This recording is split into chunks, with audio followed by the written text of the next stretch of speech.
बंधु माने सप्ताहर 7 दिन अलगा अलगा देवी देवता को समर्पित अटे। एही क्रम शनिवार दिनटी भगवान शनिदेव को समर्पित होता है। अर्थात शनिदेव को आमे समस्ते पूजा करिथांती। आपण समस्त को जणाई देउछु कि शनिदेव को न्यायर देवता बोली कुआ जाइथाए। अर्थात शनिदेव लोक मानंकु न्याय प्रदान करिथांती। शनिदेव लोकंक कर्म अनुसार तांकु फल प्रदान करिथांती। जदि कौनसी व्यक्ति उपरे शनिदेवंकर खराब नजर पड़ जाए तो तांकु केते प्रकारर कष्टर सामना करने को पड़ी थाए। शनिदेवंक कृपारु व्यक्ति जीवन में बहुत उन्नति करिथाए, अनेक सफलता लाभ करिथाए। ताहा सहित जदि शनिंक पीड़ारु आपणको मुक्ति मिल जाए तो आपणको जीवन में असंभव कार्य को भी संभव करिपारिथांती।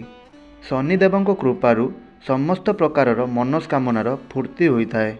ଯେଉଁ ବ୍ୟକ୍ତି ଶନିଙ୍କ ମହାଦଶା ତଥା ଶନିଙ୍କ ଦୋଷର ଶିକାର ହୋଇଛନ୍ତି ତେବେ ତାଙ୍କୁ ଶନିବାର ଦିନ କିଛି ବିଶେଷ ଉପାୟ ନିଶ୍ଚୟ କରିବା ଦରକାର। ଏହା ଦ୍ୱାରା ବହୁତ ବେଶୀ ଲାଭ ପ୍ରାପ୍ତି ହୋଇଥାଏ। ଆଜିର ଏହି ଭିଡ଼ିଓରେ ମୁଁ ଆପଣଙ୍କୁ ବତାଇବି କି ଶନିବାର ଦିନ କ'ଣ କରିବା ଅନୁଚିତ, ଶନିବାର ଦିନ କରାଯାଉଥିବା ଉପାୟ ବିଷୟରେ, ଯାହାକୁ କରି ଆପଣ ଜୀବନରେ ବହୁତ ଉନ୍ନତି କରିପାରିବେ। भिडियो को जमा भी मिस करंतु नहीं, कारण आगकू बहुत किछि अमूल्य कथा आपण जानिबाकू पाइबे। सेथिपाई भिडियो को शेष पर्यंत आपण निश्चय देखंतु। ताहा पूर्वरु एही भिडियो को गोटे लाइक करंतु एवं भक्तिर सहकारे कमेंट बॉक्स रे जय शनिदेव अवश्य लिखंतु। जेउ भी व्यक्ति शनिवार दिन सूर्य उदय परे ओस्त गछर पूजा करिथाए एवं ओस्त गछ मूल जल अर्पित करी सोरिष तेलर दीप जलाई थाए तो तांको उपरे सर्वदा शनिदेवंकर कृपा बनी रही थाए। रविवार दिन भूल रे भी ओस्त गछर पूजा करंतु नहीं, कारण सेथिरे कुलक्ष्मींकर वास होइथाए। रविवार दिन ओस्त गछर पूजा कले घर को अलक्ष्मी प्रवेश करिथांती, दरिद्रता प्रवेश करिथाए। एही कथार विशेष ध्यान देवे। शनिवार दिन कुकुरर सेवा करिबा द्वारा मध्य शनिदेव प्रसन्न होइथांती। कुकुरर सेवा करिबा माने शनिवार दिन कला रंगर कुकुर जदि आपणको मिल जाउछि तो सोरिष तेल रे बना होइथिबा रुटी को कला कुकुर को खुआई दियंतु। एहा द्वारा भयंकर शनिपीड़ा एवं दोष दूर होइथाए। धार्मिक मान्यता अनुसार भगवान शनिदेव को झुणा अतिरिक्त प्रिय अटे। एथिपाई शनिवार दिन राति रे घरे झुणा अवश्य जलाइबा उचित। जदि आपण एमिति करूछंती, झुणार धुआं घरे देउछंती तो घरे थिबा समस्त नकारात्मक शक्ति दूर हो जाइथाए। प्रत्येक दिन निजर घरे झुणार धुआं अवश्य दियंतु। एहा द्वारा घरु समस्त नकारात्मक ऊर्जा बाहर को चली जाइथाए, वास्तुदोष दूर हो जाइथाए। शनिवार दिन संध्यारे सूर्यास्त परे शिव मंदिर जाई किंबा शनिंक मंदिर को जाई करी सोरिष तेलर दीप अवश्य जलाइबा उचित।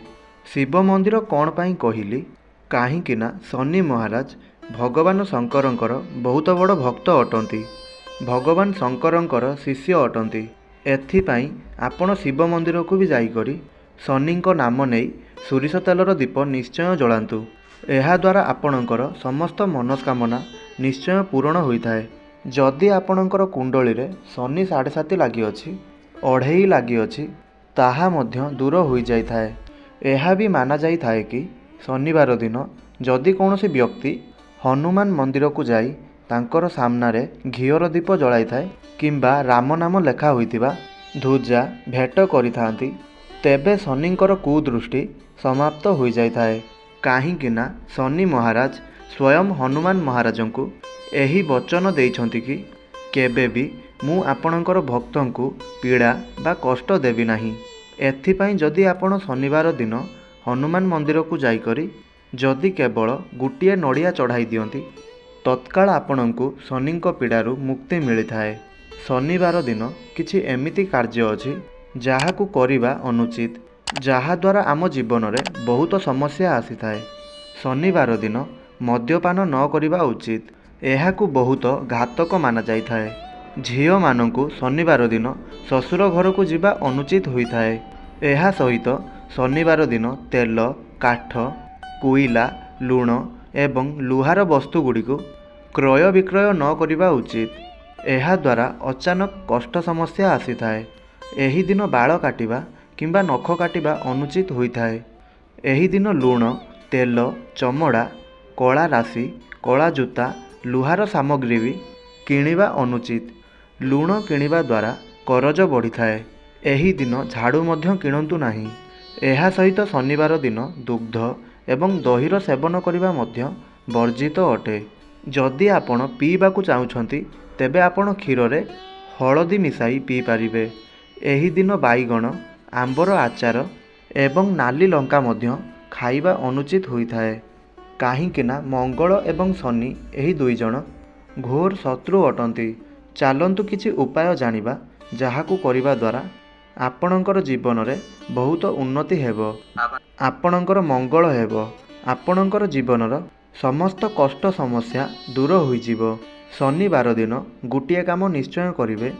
ଆପଣଙ୍କର ପାଖରେ ଯେଉଁ ପୁରୁଣା ଜୁତା ଅଛି ବା ଚପଲ ଅଛି ଯାହାକୁ କମ୍ ସେ କମ୍ ଆପଣ 3 ମାସ ପର୍ଯ୍ୟନ୍ତ ପିନ୍ଧି ସାରିଛନ୍ତି, ଏହି ପ୍ରକାରର ପୁରୁଣା ଜୁତା ବା ଚପଲ ନେବାର ଅଛି ଏବଂ ଏହାକୁ ନେଇ କୌଣସି ବି ମନ୍ଦିରରେ ଯେଉଁଠାରେ ସବୁ ଲୋକ ଜୁତା ଚପଲ ରଖିଥାନ୍ତି ସେହିଠାରେ ଆପଣ ରଖିକରି ଆସିଯାଆନ୍ତୁ।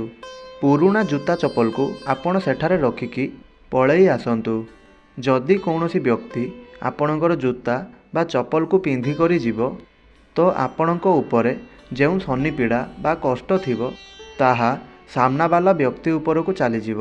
ଦ୍ୱିତୀୟ ପ୍ରୟୋଗ, ଯେଉଁଠାରେ ରାସ୍ତାରେ ଅଧିକ ଲୋକ ଯିବା ଆସିବା କରିଥାନ୍ତି, ଯେଉଁଠାରେ 4 ଛକ ଥାଏ, 4ଟି ରାସ୍ତା ମିଶିଥାନ୍ତି, 4 ଛକ ଯେଉଁଠାରେ ଥାଏ ସେଠାରେ ଆପଣ ଆପଣଙ୍କର ପୁରୁଣା ଜୁତା ବା ଚପଲକୁ ରଖିକି ଆସିଯାଆନ୍ତୁ। ଏହାଦ୍ୱାରା ଶନି କଷ୍ଟ ଦୂର ହୋଇଥାଏ। ଶନି 7.5, ଶନି ଅଢ଼େଇ ଦୂର ହୋଇଥାଏ। ବନ୍ଧୁମାନେ ଏହି ପ୍ରୟୋଗ ରାମବାଣ ଉପାୟ ଅଟେ। ଏହା ନିଶ୍ଚିନ୍ତ ସଫଳ ହୋଇଥାଏ। ଆପଣ ନିଶ୍ଚୟ କରିକି ଦେଖନ୍ତୁ। ଶନିବାର ଦିନ କଳା ରାଶିର ଦାନ ନିଶ୍ଚୟ କରିବା ଉଚିତ। ଏମିତି କରିବା ଦ୍ୱାରା ଶନିଦେବଙ୍କର କୃପା ନିଶ୍ଚିନ୍ତ ବନିକରି ରହିଥାଏ। ରାହୁକେତୁଙ୍କ ଦୋଷ ବି ଶାନ୍ତ ହୋଇଯାଇଥାଏ। ଶନିବାର ଦିନ କଳା କମ୍ବଳ, କଳା ବସ୍ତ୍ର ଆଦି ଦାନ କରିବାକୁ ଉତ୍ତମ ବୋଲି ମାନାଯାଇଥାଏ।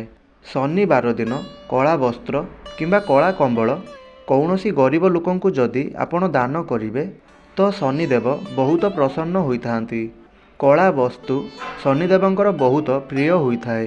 ଏଥିପାଇଁ କଳା ବସ୍ତ୍ରର ଦାନ କଲେ ଶନିଦେବ ବହୁତ ପ୍ରସନ୍ନ ହୋଇଥାନ୍ତି।